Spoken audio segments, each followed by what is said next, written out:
2 years ago, after completing my master's in computer science with a focus on network security, I moved to New York City to start my career. Landing a job at Google right out of school seemed like the perfect opportunity. However, the biggest challenge was finding a place to live. I assumed I could afford an apartment in Manhattan, but quickly realized that renting on my own was almost impossible unless I wanted multiple roommates. After some advice from coworkers, I shifted my search to Brooklyn, where things finally started to come together. One evening, my companion and I headed to a new restaurant on Church Street with good reviews. We passed a gay club as the door opened, revealing a performer dressed as Madonna on stage. She looked at me, confused. Why would they want to do that? My thoughts wandered back to memories of Mickey and Beth. 24 months ago, Brooklyn. I hate the bar scene, I said, frustrated after another failed attempt at meeting someone. Mickey just laughed, but I was serious. Earlier that night at a Soho bar, a drunk girl spilled 2 beers all over me. She mumbled an apology and the bartender gave me a towel, but the damage was done. I headed home, embarrassed to ride the subway soaked in beer. People stared, probably thinking I was homeless. When I reached my stop, I hurried back to my apartment. Mickey opened the door, grinning. Looks like you had a party. I wasn't amused, but I knew better than to snap at my 6'5" drag queen roommate. I had moved to New York 18 months ago after getting my master's in computer science. Google had offered me a dream job with great pay and a relocation from Nashville, but finding an apartment in Manhattan was harder than I expected, unless I wanted to live with 5 roommates in a tiny space. After some advice from coworkers, I started looking in Brooklyn. That's how I ended up walking down a charming Brooklyn street looking for an apartment. I found the address next to a small restaurant and climbed the stairs to meet the tenants, Mickey and Beth. Beth, a slim woman in a leotard, opened the door. After a brief introduction, she led me inside to meet Mickey, a towering man who, despite his intimidating height, was polite and showed me around the surprisingly nice apartment. They offered me the biggest room, but at 60% of the rent. Still, it was affordable, so I considered it. But before I could say yes, they started asking about my job and lifestyle, like I was applying for a club membership. Then Mickey asked, "Are you gay?" "I'm not gay," I said, "but I hope you won't hold that against me." Mickey laughed. "I guess you can be our token straight tenant." After that, we relaxed, and I moved in. Beth was a dancer by passion, though she worked as a waitress to pay the bills. Mickey, on the other hand, performed as a female impersonator on weekends and worked at Starbucks during the day. Despite the initial awkwardness, we made a good household. I quickly realized that despite the intense questioning during my apartment visit, Mickey and Beth were eager to find a roommate, especially one willing to cover most of the rent. We soon settled into a comfortable routine. Seeing Mickey in makeup became normal, and I politely ignored Beth's occasional overnight guests. To them, I was a mix between a novelty and a curiosity. They'd only had female roommates before, so a straight Southern guy like me was something new. My accent became a source of constant amusement, but overall, it was a learning experience for all of us. Working at Google was another challenge. Surrounded by brilliant minds, I initially felt out of place. It took time to adjust and contribute, but after 6 months, I started to find my footing. The job required frequent trips to California, which became exhausting over time, especially when I had to be back in the office the next morning after long flights. As a result, my personal life took a hit, or would have if I'd had much of one. I hadn't dated much since losing my parents in a tragic accident just before my college graduation. The grief consumed me for a while, delaying my plans for graduate school and forcing me to handle their affairs. By the time I enrolled at MIT a year later, I had left Nashville behind, both physically and emotionally. At MIT, I focused on my studies, barely socializing. With a skewed male-to-female ratio, dating opportunities were slim. By the time I graduated and moved to New York, I hoped to meet new people. But the dating scene wasn't what I expected. Many women I met were older and looking for a serious commitment, while others, closer to my age, seemed more interested in partying and alcohol. The final straw came when a drunken woman at a Soho bar spilled beer all over me. Frustrated, I vented to Mickey, who listened patiently. "You're going about this all wrong," he said. "Meeting women in bars won't work if the only thing you have in common is alcohol." He suggested I try a dating website called Eye Contact. I was skeptical, but Mickey convinced me to give it a shot. The site was expensive, which Mickey explained was intentional to weed out casual daters. Hesitant but curious, I signed up and filled out a lengthy questionnaire about myself, rather than focusing on what I wanted in a partner. As I finished, Beth peeked over my shoulder, offering her usual sarcastic commentary. But, despite her opinions, I was ready to see where this new approach might lead. The next step was uploading a photo. I didn't have any, but Beth quickly grabbed her digital camera, adjusted the lighting, and snapped a few shots. When I asked how I looked, she quipped, "Almost human." Still, she uploaded one to my profile, and it looked pretty decent. After saving my profile, I asked Mickey, "Now what?" He smiled. "Just wait. This gets good." Moments later, profiles of 3 women appeared on the screen, each attractive and interesting. I rated them based on appearance, interests, and overall appeal, while Mickey and Beth whispered and laughed behind me. Curious, I asked, "How do I contact them?" Mickey grinned. "You don't. They're just models." Before I could get frustrated, a message appeared. Within 24 hours, eye contact would provide real matches based on my preferences, complete with contact info. "That's it?" I asked. Mickey assured me, "Trust me, by tomorrow you'll be impressed." The next day, I couldn't stop thinking about it, but I had to wait until after work to log in. When I got home, both Mickey and Beth hovered over my shoulder as I checked the site. 3 profiles popped up. The first was a cute redhead working as a copywriter. She seemed fun. The second, a tall brunette from an art gallery, made me think of museum dates and cozy dinners. Both were appealing. But the third, she was stunning, with dark hair, striking eyes, and high cheekbones. An investment banker, a little older than me, but our interests matched perfectly. Beth, looking over my shoulder, remarked that she would date the woman herself. As I was about to click on the contact info, Mickey stopped me and asked if I was sure she was the right choice, suggesting she might be out of my league. Annoyed, I reminded him that he had convinced me to try the service and insisted that if eye contact thought we were a match, I was going for it. Mickey backed off, raising his hands and advising me not to get burned. I clicked on the contact info and saw her name, Susan Devereaux, along with her phone number and email. I was about to email her when Beth stopped me, asking if I really planned to do that. I admitted I thought it was a low-pressure way to introduce myself, but Beth scoffed, saying an email wouldn't impress her. Instead, she suggested I call. Beth advised me to ask if Susan would be in town the following Monday, rather than a weekend, since she might already have plans. She also suggested meeting for a drink near Susan's office, as it would make her feel more comfortable and give her an easy way to leave if things didn't go well. The logic made sense, so I agreed. I grabbed my phone, saved Susan's contact info, and made the call. To my surprise, she answered. Following Beth's advice, I asked if she'd like to meet for a drink on Monday. She agreed, suggesting a place near her office.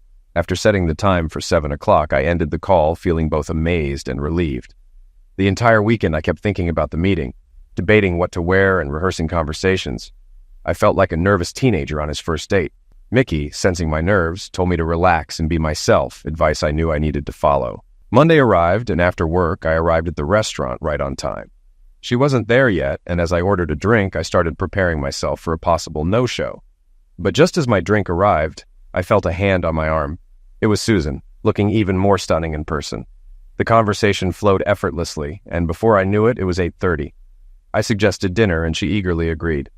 We continued chatting over a light meal, and I found her to be everything I had hoped for: engaging, funny, and genuinely interesting. Thankfully, she seemed to enjoy my company too, and the evening turned out better than I had imagined. I checked my phone and realized it was past 11 o'clock.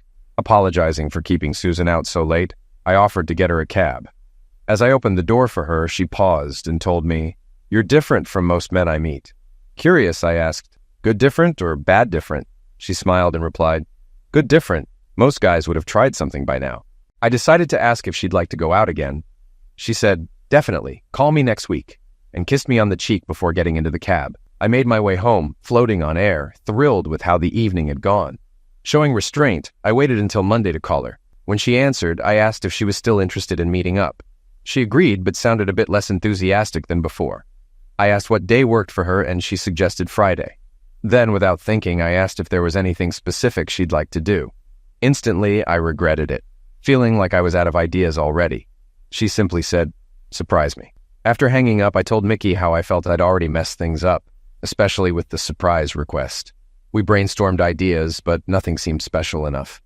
Finally, a bold plan came to mind, and I asked Mickey for help. He grinned and agreed, promising it would be unforgettable, even if it didn't go as planned. On Thursday, I called Susan to confirm the date, keeping the destination a secret. The next evening, I met her outside her office, and we took a cab to Grand Central Station. Once there, we sat on the mezzanine, overlooking the busy concourse. After a few minutes, Susan asked what we were doing. I smiled and said, "People watching." Just then, I pointed out a tall man in a fedora and trench coat below us. As he stopped, he set down a backpack, opened it, and music began to play. To Susan's surprise, the man threw off his coat, revealing a silver dress and heels, Mickey in full drag.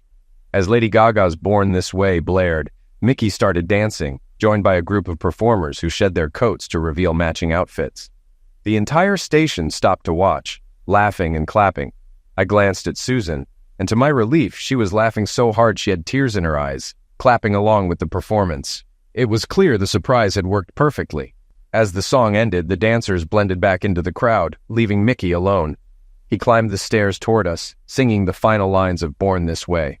When he reached us, he plopped into my lap and gave me a big kiss on the cheek. The crowd erupted into cheers and applause. Mickey stood, bowed, and then I introduced him to Susan. She told him the performance was amazing and admitted she'd never seen a flash mob in person. Afterward, we went to Mickey's club for food and drinks, and Susan had a great time. She enjoyed the performances and thought Mickey and his friends were wonderful. When we left, she pulled me into a cab, and after complimenting me on the surprise, kissed me passionately. We arrived at her place, and she hurried me inside. We spent the night together, full of passion, and I woke up the next morning to a repeat of the excitement. We showered together, and I finally had a chance to admire her in the daylight. She was fit and toned, and I was relieved that her body was natural and perfectly suited to her frame. Afterward, we joined her roommates for brunch. I was a bit embarrassed, knowing they likely heard everything from the night before, but they seemed unfazed. Susan introduced me to Missy and Brianna, her close friends from Vassar. Once brunch was over, I headed home, but Susan kissed me goodbye and asked me to call her, adding, "Surprise me again." Thus began our romance. We spent more and more time together, with work trips being the only real interruptions. I continually found new ways to surprise Susan, and she loved it. We visited Fort Tryon Park to see the cloisters, took a Circle Line cruise around Manhattan, and attended an avant-garde dance performance thanks to Beth's help. Susan enjoyed all these experiences, and I enjoyed making her happy. Over time, I spent more time at her apartment, where her roommates became used to me. I took her to my place in Brooklyn too, but she didn't seem as comfortable there.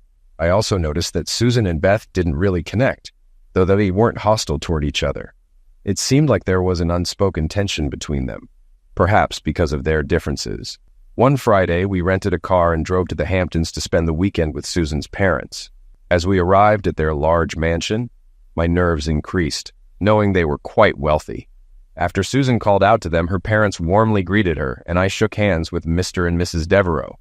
Mrs. Devereaux, or Elaine, was elegant, though slightly altered by cosmetic surgery. Walter Devereaux was stocky, with white hair and a firm handshake. After a brief chat, we were shown to our rooms for the night. Susan went to her childhood room, while I was given a guest room. Later, Susan snuck into my room, dressed in a cute but sexy nightgown. Despite my concerns about her parents, she assured me she did what she wanted, and we spent the night together. The next morning, I hurried to join everyone for breakfast in the solarium. Mr. Devereaux mentioned plans for the day, a poolside lunch, a drive around town, and dinner at the club. I had hoped for more time alone with Susan, but it seemed the weekend would be busy with her parents. After breakfast, we toured the house and grounds. The sheer size of the mansion left me amazed. Later, we changed for the pool. While Susan and Elaine lounged in the sun, Walter and I relaxed under the cabana with screwdrivers. He spent much of the time discussing politics, and though I didn't agree with his extreme views, I kept my thoughts to myself. As the day wore on, the sun and drinks made me drowsy, and we all took naps in the afternoon. When I woke up, Walter drove us around the area, pointing out changes to Susan since she'd moved to Manhattan. I marveled at the massive estates along the Atlantic, a clear sign of the wealth in the area. By the time we returned to Susan's parents' house, it was nearly time for dinner. Although the dress code was casual, I suspected their version was different from mine. So I put on slacks, a knit shirt, and a sports coat. I felt fine until I saw Elaine and Susan in cocktail dresses fit for a red carpet. I was ready to panic, but Walter soon appeared in even more casual attire, not even wearing socks. At the club, I noticed the women dressed to impress, while the men kept it casual, though in expensive brands. Dinner was excellent, but conversation dragged, mostly gossip from Elaine and Walter pointing out wealthy men at other tables. I barely paid attention, relieved only when Susan gave me a quick wink. After dinner, Walter invited me to the library for a brandy and asked about my background. He assumed my father was involved in music law, but I proudly corrected him, explaining my dad's work in constitutional law, even mentioning his cases before the Supreme Court. The conversation fizzled after that. The next day, I was relieved when Susan and I finally left for Manhattan. On the drive back, she teased me about looking like I'd been to the dentist. I told her the weekend felt like a constant interrogation and asked if her parents were always like that. She laughed and reassured me, explaining they were just protective since she was their only child. She shared stories of her rebellious youth, recounting how she had always done what she wanted despite their plans for her. Things changed for her in high school after a friend's tragedy made her realize the importance of self-reliance, motivating her to take school seriously and eventually attend Vassar. When I expressed concern about the impression I made on her parents, Susan dismissed it, saying they didn't think anyone was good enough for her. She even joked that her dad suggested a prenuptial agreement. This threw me off, making me wonder if Susan was hinting at marriage, though we hadn't discussed it yet. We held hands the rest of the way back to the city, my mind racing with thoughts about our future. Once back in New York, our busy travel schedules kept us apart, but whenever we reunited, our time together was marked by passionate intensity, as if we couldn't get enough of each other. I wasn't inexperienced in the bedroom, but I quickly realized Susan was on a whole different level. She knew how to take things to another level and taught me to do the same. I was curious about her past, but I knew I couldn't expect her to be a pure, especially in New York. Whatever her experiences were, I was benefiting now. While Susan was away on a business trip, I decided to propose. Being bold had worked before, so I figured it was worth trying again. I retrieved my grandmother's engagement ring from my safe deposit box, hoping Susan would appreciate its sentimental value. When Susan returned from Boston late Tuesday, she was exhausted, so we made plans for Wednesday night. I kept the surprise quiet, and after dinner and dancing, I took her to the Empire State Building. We rode to the 102nd floor, where I led her to the edge. Just as she turned to ask why we were there, I dropped to one knee and presented the ring. "Susan Devereaux, will you marry me?" I asked. Shocked at first, she quickly said yes, to the cheers of nearby tourists. After slipping the ring on her finger, we headed to her apartment, where she excitedly shared the news with her roommates, Missy and Brianna. That night, Susan said it was the best surprise ever. The next morning, she shocked me again by suggesting we skip a big wedding and get married immediately at City Hall. Despite my concerns about her parents, she was adamant. She wanted to do it right away. The next day, we arrived at the Manhattan Marriage Bureau, but after completing the paperwork, we learned about the mandatory 24-hour waiting period. Susan was undeterred, planning to return the next day with Missy and Brianna as her bridesmaids. I was happy to go along with whatever made her happy, and called Mickey and Beth, who agreed to come as witnesses. On Friday afternoon, I waited in my best suit as Susan arrived in a stunning black dress with a large hat, flanked by her bridesmaids in matching off-white dresses.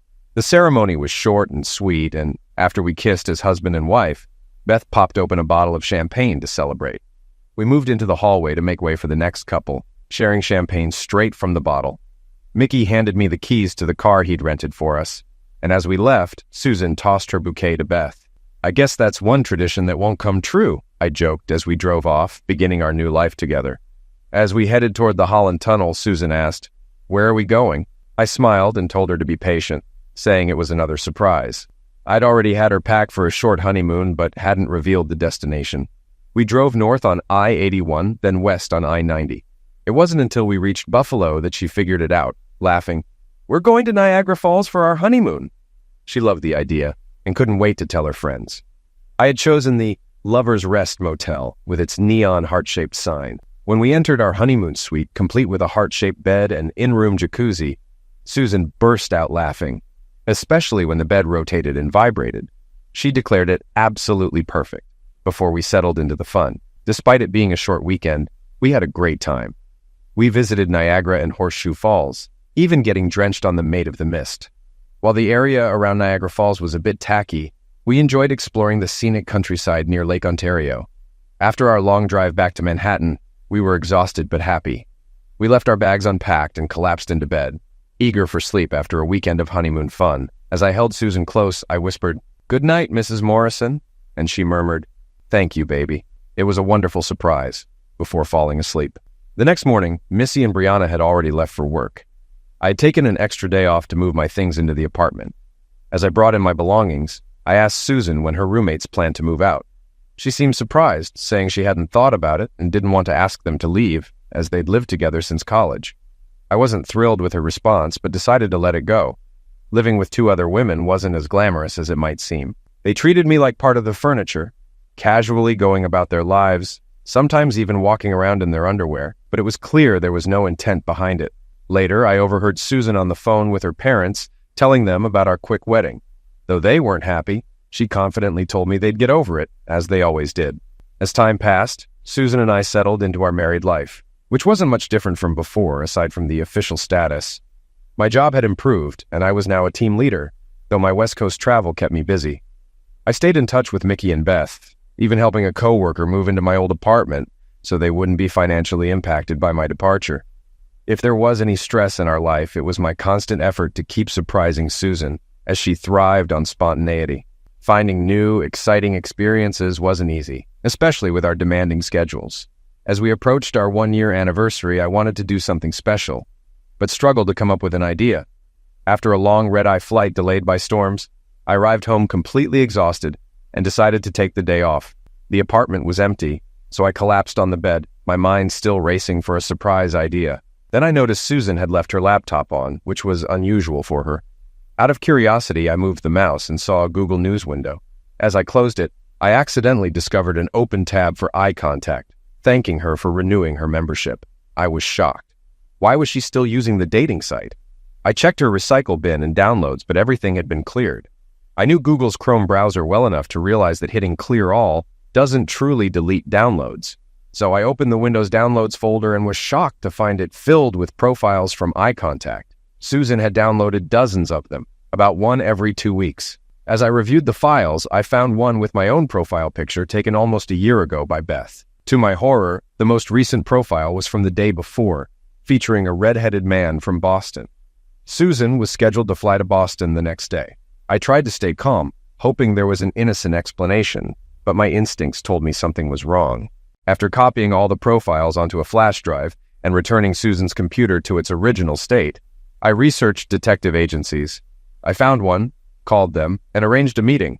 When I met with Miss Martin, a professional detective, I shared my story.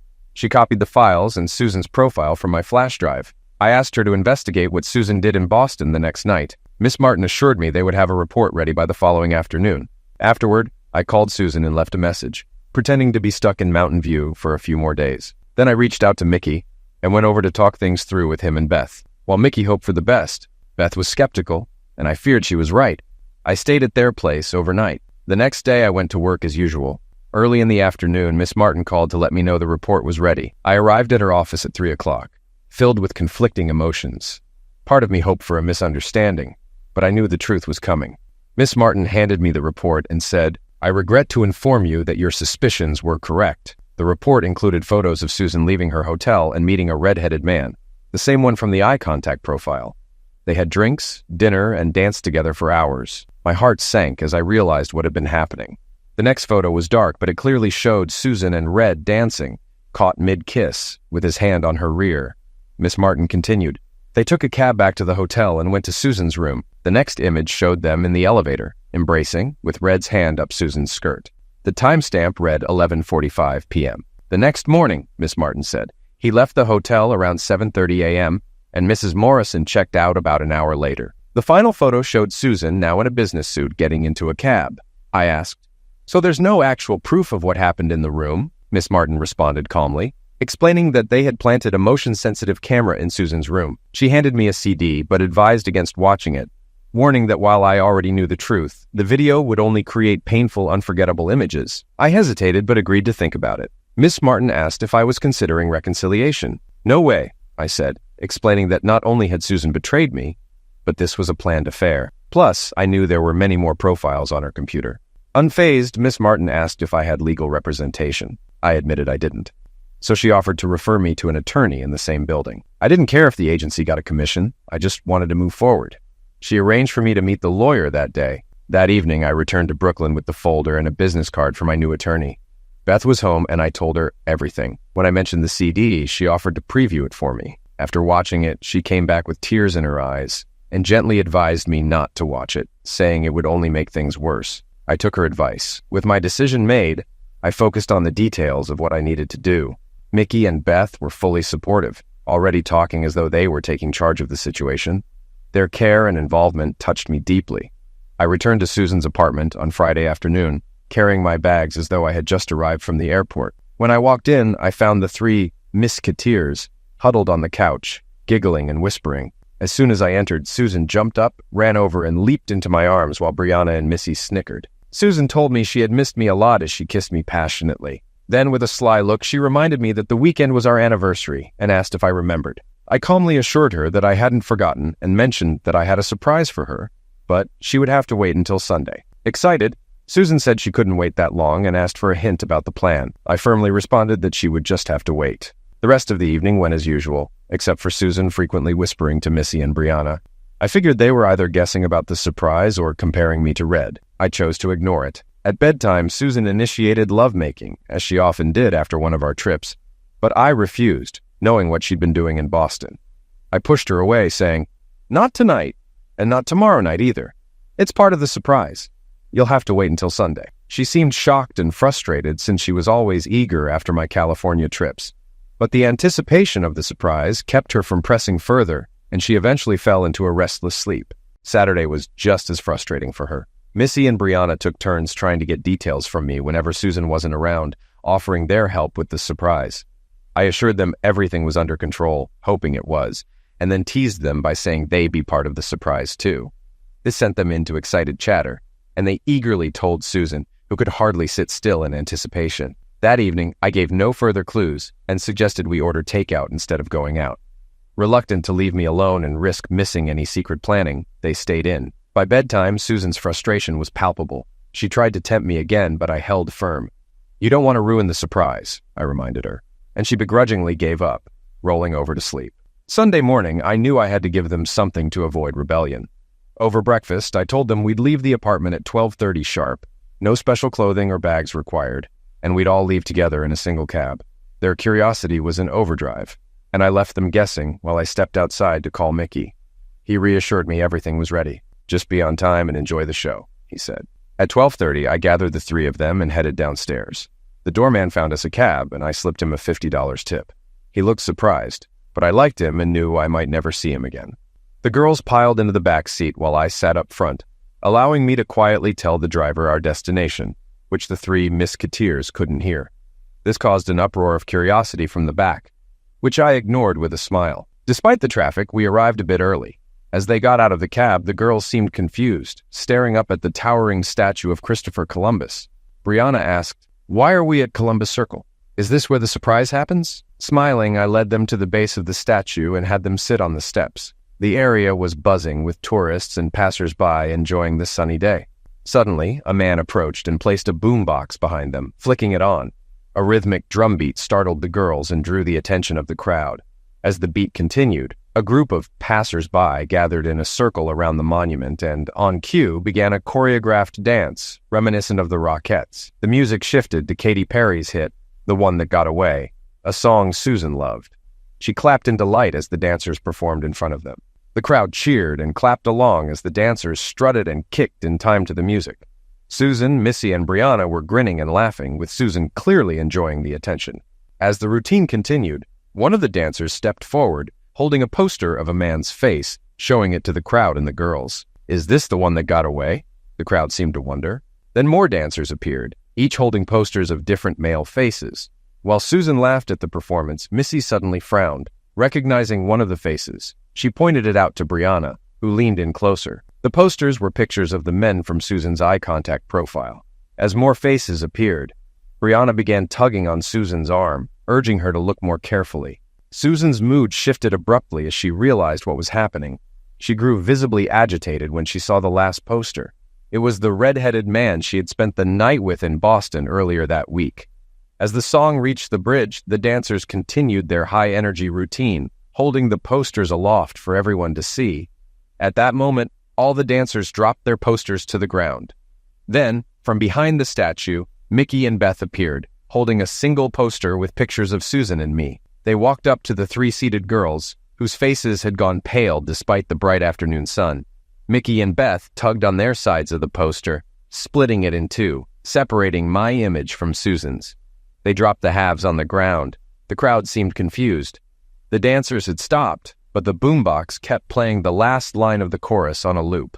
Instead of the laughter the audience expected from the three girls, They saw them crying and holding each other. A few people started clapping but were hushed by those still curious about what would happen next.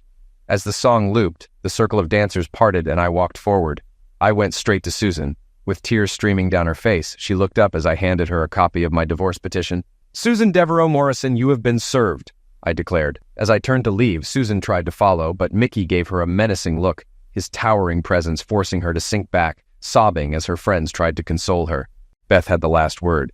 She stormed up to Susan and shouted, "You had a good man, but now thank God! He's the one who got away!" The music stopped, the dancers blended into the crowd, and the onlookers stood in awkward silence, the only sound being the sobs of the 3 humiliated girls at the feet of the Christopher Columbus statue. Mickey led Beth and me to a waiting cab, and we headed to Brooklyn. I briefly considered going back to ask Susan how she liked her surprise, but decided it was unnecessary. Susan tried contacting me repeatedly, but I ignored her calls, emails, and texts.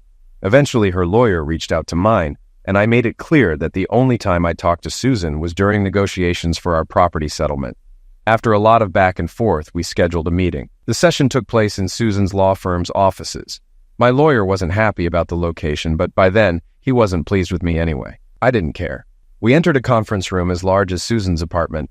While my lawyer seemed uneasy, I knew I had control, so it didn't bother me. What did surprise me was seeing Walter, Susan's father, sitting beside her. I should have expected that, I thought. He's probably bailed her out before. Once we were all seated, I glanced around the table. Susan's attorney looked at me like I was some odd specimen under a microscope, while Walter glared, clearly furious that I'd hurt his daughter. Susan avoided eye contact altogether. Her attorney spoke first. "Mr. Morrison, we've gathered here at your request to discuss a property settlement for the dissolution of this marriage.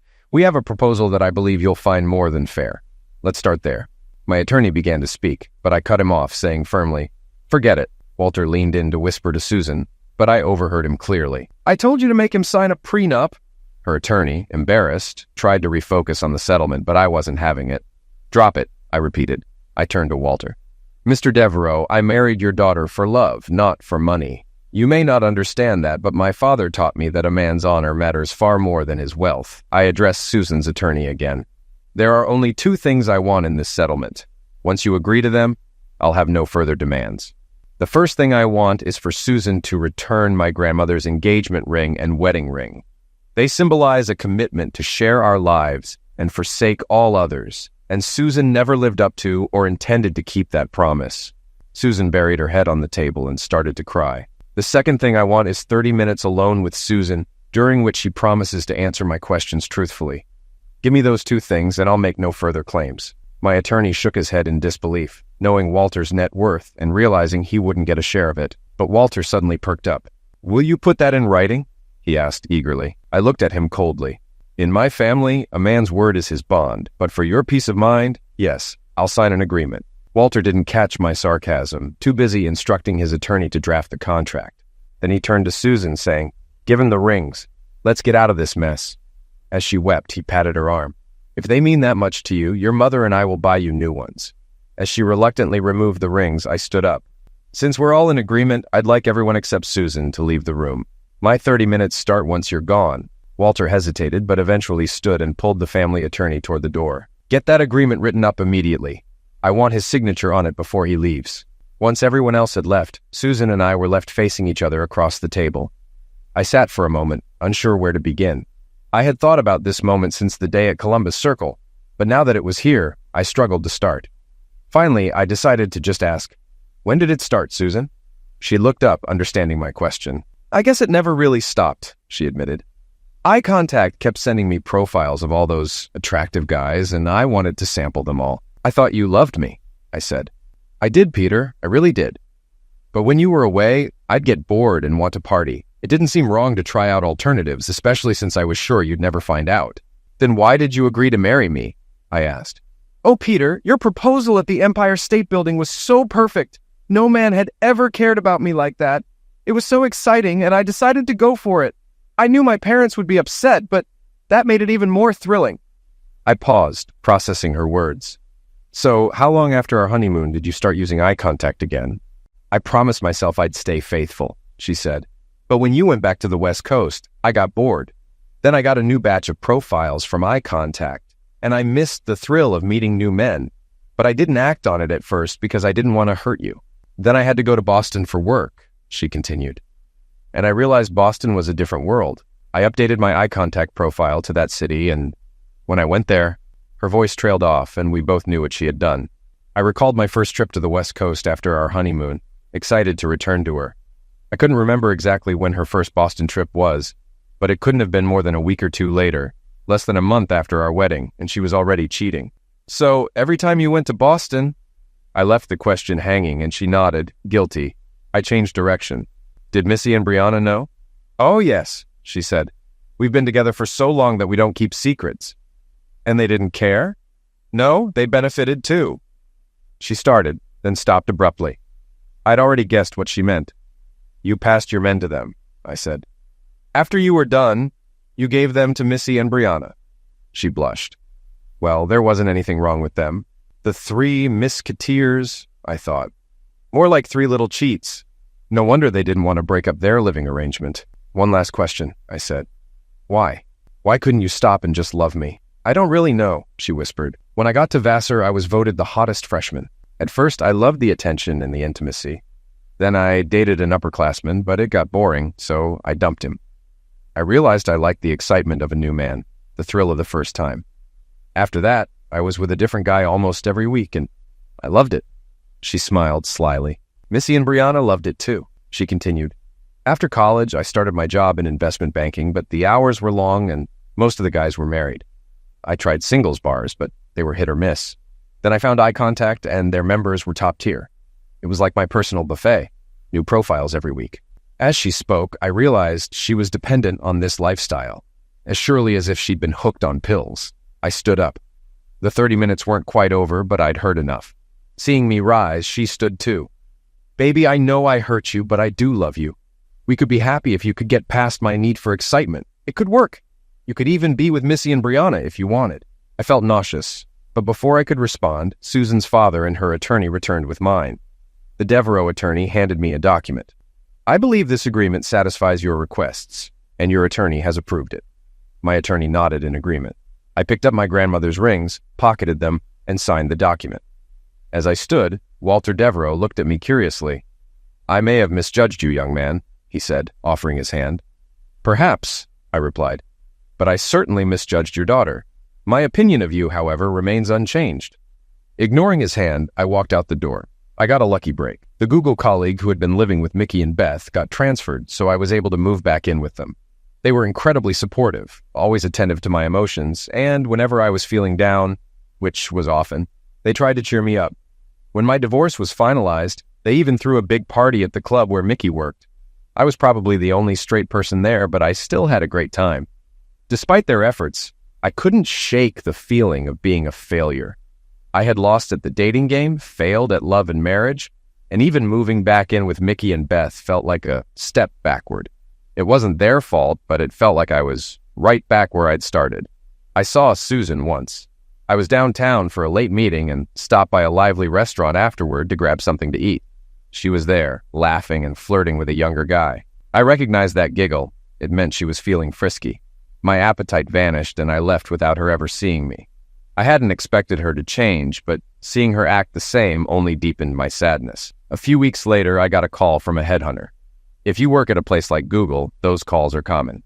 This one was for a position heading network security for a major hospital chain. They were digitizing medical records and needed to address the security risks. What caught my attention, though, was that the job was in Nashville, my old hometown, now a big hub for hospital administration. I chuckled, wondering what Walter Devereaux would think of that. They made me an offer, and I accepted. New York had lost its appeal, and this opportunity came at just the right time. It was time to move on. Looking at my bags on the floor of the apartment, I realized how little I actually owned.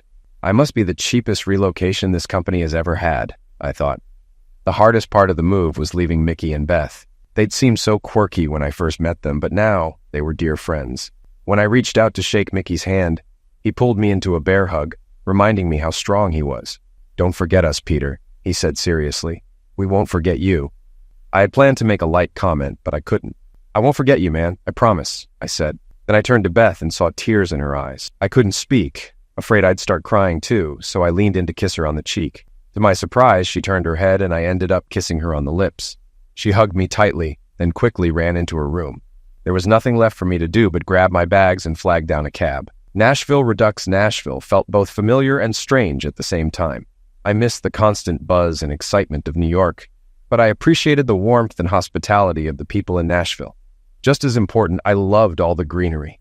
In New York, everything is concrete, with only the occasional tree struggling out of the sidewalk. In Nashville, grass and trees were everywhere, and I realized how much I'd missed that. I ended up buying a century-old home in East Nashville, in a neighborhood where young families were renovating older houses.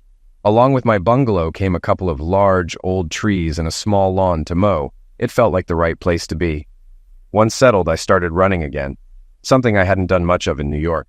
I joined a running club, which not only helped me stay active, but also gave me the chance to meet new people with similar interests. Many of them were women, and I gradually began dating again. That's how I ended up passing a gay nightclub that Saturday night with my date, and we saw a female impersonator performing on stage. She turned to me puzzled and asked, "I don't get it. Why do they do that?" I couldn't help but think of Mickey and Beth, remembering how unconventional they had seemed when I first met them. Then memories of Susan came flooding back, and it hit me that she was the real mystery. I still didn't understand her, and I doubted I ever would. I recalled that night in Grand Central Station and thought maybe Lady Gaga's words were the best explanation. I turned to my date and shrugged. Maybe they were born that way. As I sit on the porch of my century-old home, watching the sun set over the familiar Nashville skyline, I can't help but reflect on the twists and turns that brought me here. It feels like a lifetime ago that I stood in Grand Central Station, orchestrating a flash mob to impress a woman I thought I loved. In those moments, it seemed as if life was a series of elaborate surprises, each one bigger and more dazzling than the last. But life, as I've learned, isn't about the theatrics. It's about the quiet moments, the ones that don't need an audience. New York had a way of drawing me in, making me believe that the next big thing was always just around the corner. But after everything, I've come to realize that it's not the city that defines you, but the people who stand by you when the glamour fades. For me, those people were Mickey and Beth, my unlikely but true family, in a city where authenticity is often hard to find. They saw me at my lowest and reminded me that vulnerability isn't a weakness, it's a strength. Moving back to Nashville was never part of my plan. In fact, for a long time I resisted the idea, thinking that returning would feel like a retreat, like admitting that I couldn't make it in the big city. But what I've learned in the years since is that strength isn't about staying where you're expected to be. It's about choosing where you want to be and, more importantly, who you want to become. Susan was a chapter in my life, a whirlwind of passion, deceit, and confusion. At one point, I thought she was my future, the person I would build a life with. But in the end, she was a mirror, reflecting back all the things I needed to confront about myself. Through her betrayal, I learned what I value most: honesty, loyalty, and the courage to be yourself, even when it's difficult. It would be easy to remain bitter, to let the hurt define me, but I've chosen a different path. I've chosen to see Susan, not as the woman who broke my heart, but as the catalyst that pushed me to truly understand what I need in a relationship. She showed me the importance of integrity and reminded me that love, real love, doesn't require constant surprises.